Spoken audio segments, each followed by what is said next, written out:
La structure ultime de protons.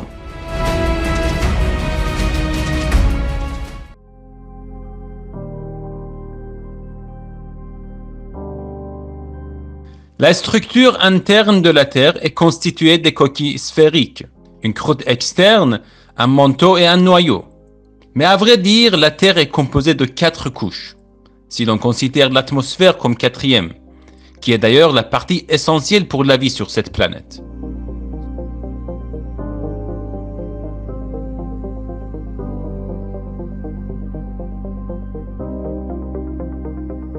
Le Soleil a 6 couches. Les 3 premières couches sont la couronne, la chromosphère et la photosphère, y compris l'atmosphère du Soleil ou la couche extérieure. Les 3 autres couches sont la zone convective, la zone radiative et le noyau, y compris les couches internes ou les parties du Soleil qui ne sont pas visibles. Le noyau contient 34% de la masse du Soleil, mais seulement 0,8% de son volume. Le noyau préserve également le gaz au-dessus de lui et empêche le Soleil de se désintégrer.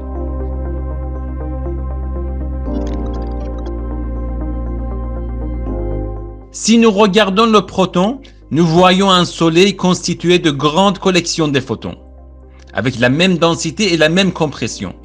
Donc le proton est une collection de photons compacts.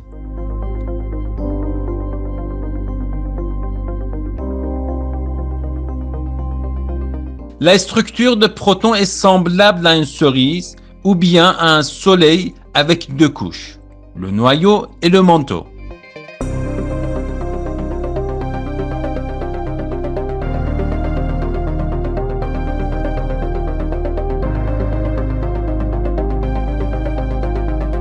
Le noyau, la région qui est presque sphérique, et son rayon est d'environ 1/3 de rayon total de protons, mais sa densité est environ 15 fois supérieure à celle du manteau. Le manteau, cette zone est une couche charnue qui comprend environ 2/3 du rayon total et encercle complètement le noyau d'une densité beaucoup plus faible.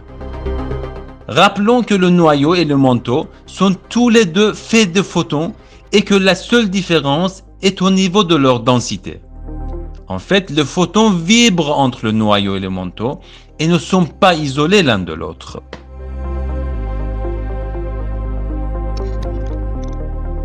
Les scientifiques montrent que le proton contient 2 quarks hauts et 1 quark bas.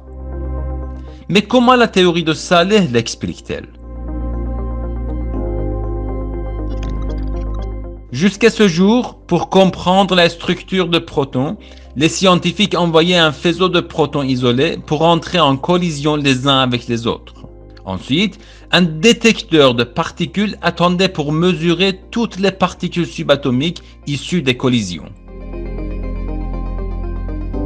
Cette méthode est similaire à celle d'un chercheur qui ne sait pas de quoi est fait un avion, mais essaie de comprendre sa structure en observant les différentes parties de 2 avions qui se sont percutés. Il va donc dire qu'un avion est fait d'un fuselage, 2 ailes et de quelques pièces métalliques. Cette interprétation est correcte, mais elle est en même temps partielle parce que nous ne considérons pas de quoi toutes ces pièces sont réellement faites. Mais que se passe-t-il réellement lorsque 2 protons entrent en collision?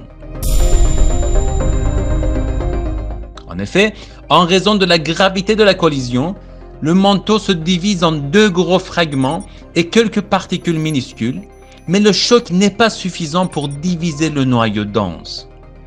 Donc la partie lourde et dense qui se nomme le quark bas n'est que le noyau de protons. Et les autres parties du manteau, qui sont plus grandes, plus légères et moins denses, ne sont que des photons et des rayons, ceux qui sont connus d'ailleurs comme le quark haut.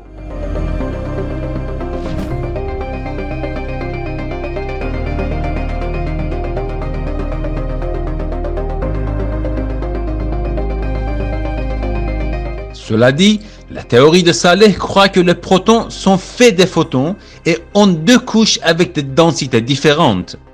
Le noyau presque sphérique avec une densité élevée et le manteau moins dense qui entoure complètement le noyau.